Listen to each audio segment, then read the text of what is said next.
Assalamualaikum warahmatullahi wabarakatuh. Perkenalkan, nama saya Siskawati dari kelas C2 jurusan Administrasi Kebijakan Kesehatan. Di sini saya mengangkat materi penyuluhan mengenai upaya promosi kesehatan untuk pencegahan COVID-19. Awal mula COVID-19 pertama kali ditemukan di kota Wuhan, Cina pada akhir Desember 2019. Virus ini menular dengan sangat cepat dan telah menyebar ke hampir semua negara, termasuk Indonesia, hanya dalam waktu beberapa bulan saja. Hal tersebut membuat beberapa negara menerapkan kebijakan untuk memberlakukan lockdown dalam rangka mencegah penyebaran virus corona. Di Indonesia sendiri diberlakukan kebijakan pembatasan sosial berskala besar atau PSBB untuk menekan penyebaran virus ini. COVID-19 adalah virus yang tergolong dalam famili coronavirus. Coronavirus merupakan virus RNA strain tunggal positif, berkapsul dan tidak bersegmen. Coronavirus yang menjadi etiologi COVID-19 termasuk dalam genus beta coronavirus. Umumnya berbentuk bundar dengan beberapa polymorfik dan berdiameter 60-140 nm. SARS-CoV-2 sensitif terhadap sinar ultraviolet dan panas. Efektif dapat dinonaktifkan dengan pelarut lemak atau lipid solvent seperti etanol 75%, etanol disinfektan yang mengandung klorin, asam proksiaset dan kloroform kecuali kloroxidin. Penyebab infeksi coronavirus. Infeksi coronavirus disebabkan oleh virus corona menyebar seperti virus lain pada umumnya, seperti percikan air, liur pengidap atau batuk dan bersin, menyentuh tangan atau wajah orang yang terinfeksi, menyentuh mata, hidung atau mulut setelah memegang barang yang terkena percikan air liur pengidap virus corona, tinja atau fases. Nah, bagaimana cara penularannya? Masa inkubasi COVID-19 rata-rata 5-6 hari dengan rate antara 1 dan 14 hari, namun dapat mencapai 14 hari. Resiko penularan tertinggi diperoleh di hari-hari pertama penyakit disebabkan oleh konsentrasi virus pada sekret yang tinggi. Orang yang terinfeksi dapat menularkan sampai dengan 48 jam sebelum onset gejala atau presimptomatik dan sampai dengan 14 hari setelah onset gejala. Periode presimptomatik karena memungkinkan virus menyebar melalui droplet atau kontak dengan benda yang terkombinasi. COVID-19 utamanya ditularkan dari orang yang bergejala atau simptomatik ke orang lain yang berada jarak dekat melalui droplet. Penularan droplet terjadi ketika seseorang berada pada jarak dekat atau dalam 1 meter dengan seseorang yang memiliki gejala pernafasan, misalnya batuk atau bersin, sehingga droplet berisiko mengenai mukosa atau mulut dan hidung atau konjungtif atau mata.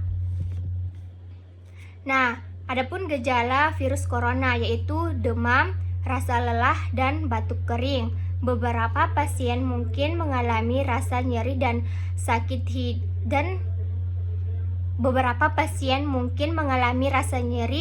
sakit hidung yang tersumbat, pilek, nyeri kepala, konjungtif dan sakit tenggorokan, diare, hilang perciuman dan pembauan atau ruam kulit.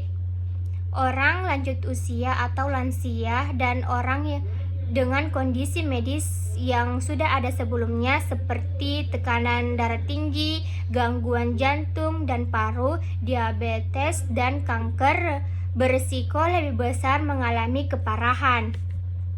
Nah, diagnosis Coronavirus umumnya diketahui melalui gejala dan pemeriksaan fisik yang dikeluhkan pasien. Setelah itu, dokter akan melakukan sejumlah pemeriksaan penunjang untuk membantu menegakkan diagnosis. Pemeriksaan penunjang tersebut antara lain adalah pemeriksaan darah lengkap, pemeriksaan pembeku darah, fungsi gejala dan hati, serta pemeriksaan virologi.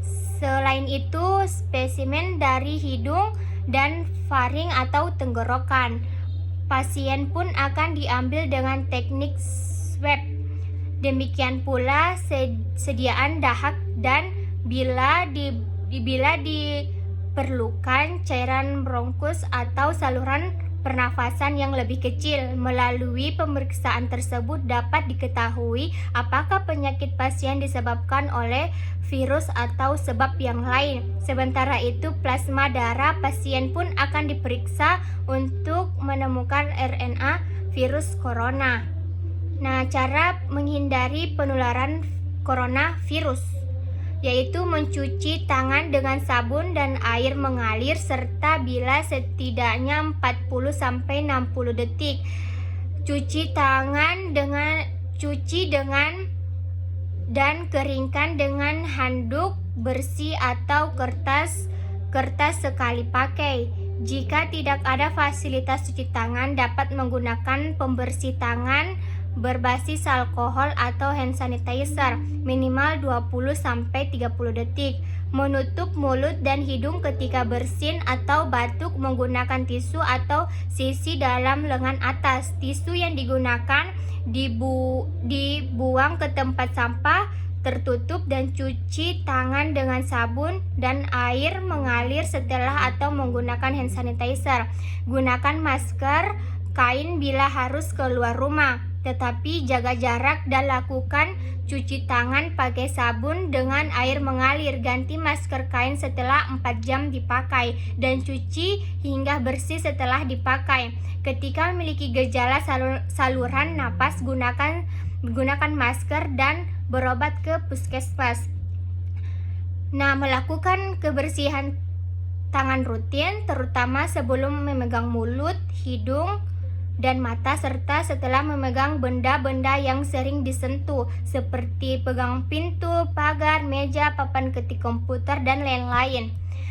Jaga diri dan keluarga Anda dari virus corona dengan Germas, Gerakan Masyarakat Hidup Sehat. Caranya, makan dengan gizi yang seimbang, rajin olahraga dan beristirahat cukup, cuci tangan pakai sabun, jaga kebersihan lingkungan, tidak merokok, gunakan masker bila batuk atau tutup mulut dengan lengan atas bagian dalam. Minum air mineral 8 gelas per hari, makan makanan yang dimasak sempurna dan jangan makan dengan daging dari hewan yang berpotensi menular. Bila demam dan sesak nafas